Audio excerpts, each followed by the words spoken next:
সম্মানিত বন্ধুরা, নওগাঁ আত্রাই উপজেলাধীন কুশাতলা বাজার। এখানে প্রতিদিন শসা এবং ক্ষীরা ক্রয় বিক্রয় করা হয়।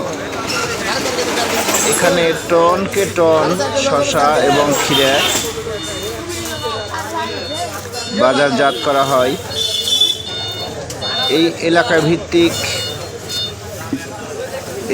ভিত্তিক যত কৃষক আছে, মূলত সব কৃষকেরাই এই কুশাতলা বাজারে শসা এবং ক্ষীরা নিয়ে আসেন, এখানে পাইকারি বিক্রয় করেন।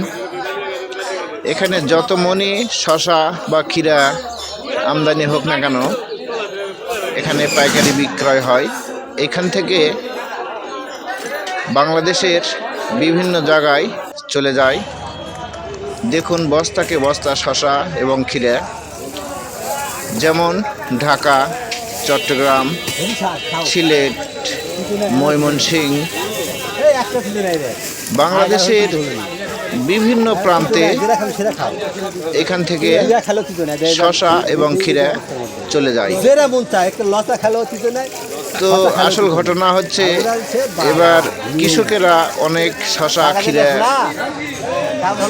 ক্ষেত করেছেন, কিন্তু খরচ হিসাবে ন্যায্য মূল্য পাচ্ছেন না। তুলনামূলক হিসাবে অনেক দাম কম এবছর।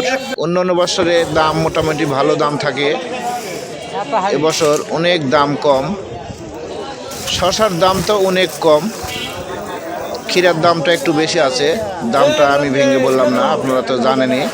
বিভিন্ন জায়গায় বিভিন্ন দামে বিক্রয় হইতেছে। তো কৃষক যেন এই শসা ক্ষীরার আবাদ বা ক্ষেত করে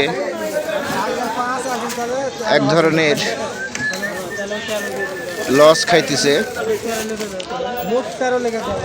তো আপনাদের সামনে তুলে ধরার চেষ্টা করলাম। দেখুন প্রচুর শসার আমদানি, ক্ষীরার আমদানি।